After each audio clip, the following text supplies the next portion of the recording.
మొక్కజొన్న కంకుల చాటున యూరియా బస్తాను ఇద్దరు యువకులు బైక్పై ఎత్తుకెళ్లిన వింత ఘటన కామారెడ్డి జిల్లా బిక్కనూరు మండలం రామేశ్వరపల్లి గ్రామంలో చోటు చేసుకుంది.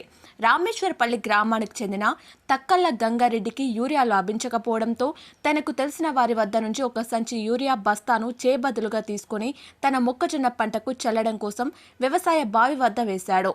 ఈ క్రమంలో పని మీద ఇంటికి వెళ్లి తిరిగి బావి వద్దకు వచ్చేసరికి యూరియా బస్తా మాయమైంది. దీంతో షాకు గురైన రైతు గంగారెడ్డికి ఏం చేయాలో అర్థం కాక తల పట్టుకున్నాడు. చివరకు చేసేదేమీ లేక ఇంటికి వెళ్తూ తన తోటి మిత్రులకు విషయం తెలిపాడు. దీంతో గూడు తెలియని యువకులు ఇద్దరు మొక్కజొన్న కంకులను టోల్ ప్లాజా వైపు బైక్పై పట్టుకుని వెళ్లారని వారు చెప్పడంతో ఏమాత్రం ఆలస్యం చేయకుండా వెంటనే ప్లాజా వద్దకు చేరుకొని సీసీ ఫుటేజ్ను పరిశీలించారు. యూరియా బస్తాను వేసుకొని వాటిపై మొక్కజొన్న కంకులను కనబడకుండా నింపుకొని వాటి కింద యూరియా బస్తాను వేసుకొని వెళ్లడాన్ని గుర్తించారు. సీసీ ఫుటేజ్ను డౌన్లోడ్ చేసుకుని వాట్సాప్ గ్రూపులో పోస్ట్ చేశాడు.